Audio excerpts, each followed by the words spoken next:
उत्तर भारत में जिस प्रकार सचिन पायलट इतने लोकप्रियता पा चुके हैं, वैसे ही दक्षिण भारत में शशि थरूर है। और सोचने वाली बात है कि क्या कांग्रेस के लिए उत्तर और दक्षिण के बीच में सचिन पायलट और शशि थरूर एक ब्रिज बनने का काम करेंगे, और जो कांग्रेस की लोकप्रियता पहले थी, जो एक गठबंधन था कांग्रेस का आपस में, क्या वो फिर से ला पाएंगे। नमस्कार, मैं हूं अंकिता और आप देख रहे थे फैक्ट इंडिया, और मेरे साथ है वरिष्ठ पत्रकार वरुण बंसाली। आज इसी विषय पर हम चर्चा करेंगे कि सचिन पायलट और शशि थरूर दोनों अगर मिलते हैं तो कांग्रेस के आगे की रणनीति क्या कुछ रहेगी, क्या इनके समीकरण रहेंगे, और आने वाले भविष्य में इनकी राजनीति किस प्रकार रहेगी। सर, जिस प्रकार मैंने कहा कि उत्तर भारत में सचिन पायलट की इतनी लोकप्रियता है, हम बात करें राजस्थान में भी, तो राजस्थान में सचिन पायलट को अब कांग्रेस में बड़े नेताओं के रूप में देखा जाता है, क्योंकि जिस प्रकार उन्होंने काम किया है, युवाओं में उनका जितना जोश है। वैसे ही हम बात करें तो दक्षिण में शशि थरूर है। तो क्या इन दोनों के समीकरण जिस प्रकार मिल रहे हैं, वैसे ही कांग्रेस की राजनीति में मिलकर एक नया परचम लहरा सकते हैं। देखिए, आप इस बात को समझिए कि ये दोनों नेता आपस में भी बहुत क्लोज हैं और कहीं न कहीं कांग्रेस की राजनीति के ये 2 वो पावरफुल नेता हैं, जो लोकप्रियता की उस चरम पर हैं, जो पूरे भारत में इनको लोकप्रिय बनाती है। जहाँ हम शशि थरूर को देखें, वो साउथ में तो लोकप्रिय हैं ही, पर वर्ल्ड ओवर और नॉर्थ में भी उनकी बहुत ज़्यादा एक्सेप्टेंस है।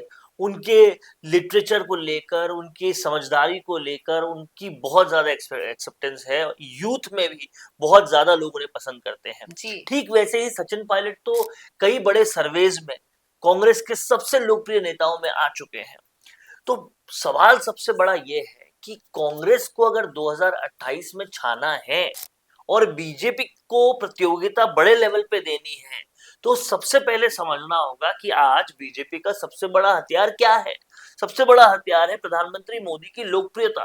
लोकप्रियता को टक्कर एक लोकप्रिय नेता ही दे सकता है, और कांग्रेस के पास एक नहीं दो दो ऐसे नेता हैं। तो कांग्रेस के आलाकमान अगर ये डिसाइड करे कि वो इन दोनों नेताओं को सुप्रीम पावर दे, और शशि थरूर और सचिन पायलट जो है वो पूरी तरह से कांग्रेस के लीड करते हुए आगे बढ़े, तो कांग्रेस को एक बड़ा ब्रेक थ्रू मिल सकता है। और गिरती हुई लगातार जो कांग्रेस की स्थिति है, वो बहुत तेजी से राइज भी और शाइन भी कर सकती है। ये अब आलाकमान को समझना होगा कि उनके पास जब ऐसे जबरदस्त असेट्स हैं, तो उन्हें इस्तेमाल क्यों नहीं किया जाए। अब आप देखिए, सचिन पायलट को जैसे ही प्रभारी बना दिया गया, एआईसीसी में जगह दे दी गई, तो कितना ज्यादा वो कितनी निष्ठा से केंद्र की राजनीति में काम कर रहे हैं। और साथ ही साथ अगर हम देखें तो सचिन पायलट का डिमांड हमेशा से रहा है। प्रियंका गांधी उन्हें यूपी की रैलियों में ले जाती थी, हिमाचल प्रदेश में प्रचार करना हो, दिल्ली में प्रचार करना हो, कहीं पे भी प्रचार करना हो, सबसे पहली पसंद सचिन पायलट होते थे उनकी लोकप्रियता की वजह से। तो जब प्रचार आप उनसे करवा रहे हो, जीत का मेन मानक उनको मान रहे हो, तो उन्हें क्यों नहीं बना देते आप सर्वे सर्वा, और क्यों नहीं उनको और शशि थरूर को लीड लेकर कांग्रेस को आगे बढ़ाते हो। कांग्रेस को ये देखना पड़ेगा कि अब कांग्रेस को ऐसे चेहरे चाहिए जो लोगों को विश्वास दिला सके कि ये बदलाव ला सकते हैं, ये चेंज ला सकते हैं, और वो चेहरे उनके पास हैं। बस जरूरत है तो आलाकमान की हरी झंडी की। आलाकमान कब ये हरी झंडी देगा, इसका हम ही नहीं, कई सैकड़ों सैकड़ों कार्यकर्ता इंतजार कर रहे हैं, क्योंकि ये 2 लोकप्रिय नेताओं के पीछे उतनी बड़ी कार्यकर्ताओं की फोर्स भी है। आप इन्हें आगे बढ़ाएंगे, पूरी कार्यकर्ता जो है उनमें स्फूर्ति आएगी, और वो कांग्रेस को आगे बढ़ाने के लिए दिन रात काम करेंगे। जी सर, हाल ही में राहुल गांधी का राजस्थान जब दौरा रहा था, तो उस वक्त एक उन्होंने खुद ही सर्वे किया था, लोगों से जब जुड़े थे, तो लोगों ने यही कहा, जो लोग सचिन पायलट के क्षेत्र से हैं, कि सचिन पायलट आगे के दौर में कांग्रेस की ओर से मुख्यमंत्री बनने चाहिए। अगर कभी भी जब आगामी चुनाव होते हैं तब ऐसा होना चाहिए। वही सचिन पायलट भी ये कहते हैं कि जब आगामी 2028 के विधानसभा चुनाव होंगे, तब हम प्रयास करेंगे कि कांग्रेस एकजुट होकर रहे, और एकजुट होकर जब कांग्रेस रहेगी तो सत्ता में आने के ज्यादा चांसेस रहेंगे। लेकिन सोचने वाली बात अभी भी वही है कि कांग्रेस, जैसा आपने कहा, कि उन लोगों पर विश्वास करे। कहीं ना कहीं कांग्रेस उन नेताओं पर विश्वास कर रही है जो राजस्थान की राजनीति में टिके हुए तो हैं काफी वर्षों से, लेकिन आपसी गुटबाजी चल रही है। अगर वो विश्वास सचिन पायलट पर करते हैं तो वो मुख्यमंत्री बन सकते हैं, और जैसा आपने कहा शशि थरूर पर भी अगर वही विश्वास किया जाए तो कांग्रेस फिर से वापस लौट सकती है। समझना आलाकमान को होगा कि कौन पार्टी के लिए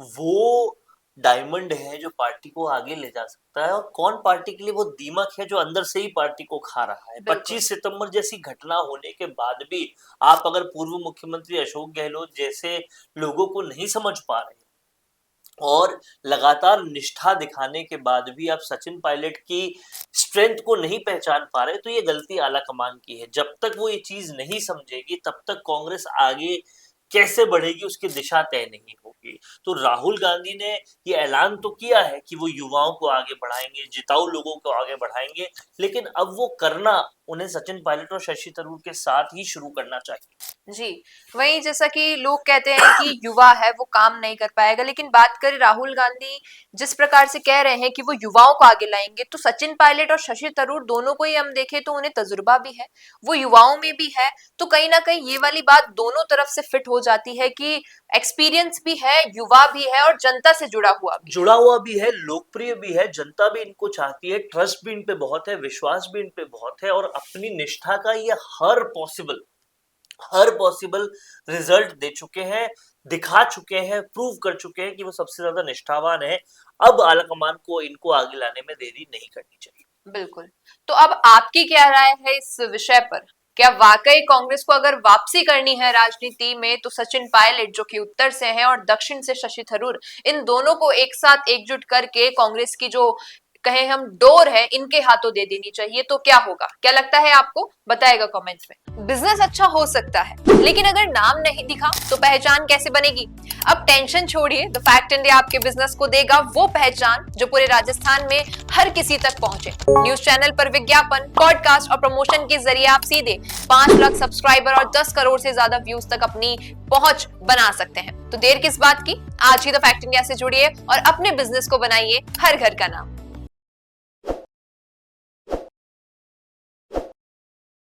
ताज़ा खबरों के लिए विजिट करें द फैक्ट इंडिया की वेबसाइट और डाउनलोड करें द फैक्ट इंडिया ऐप।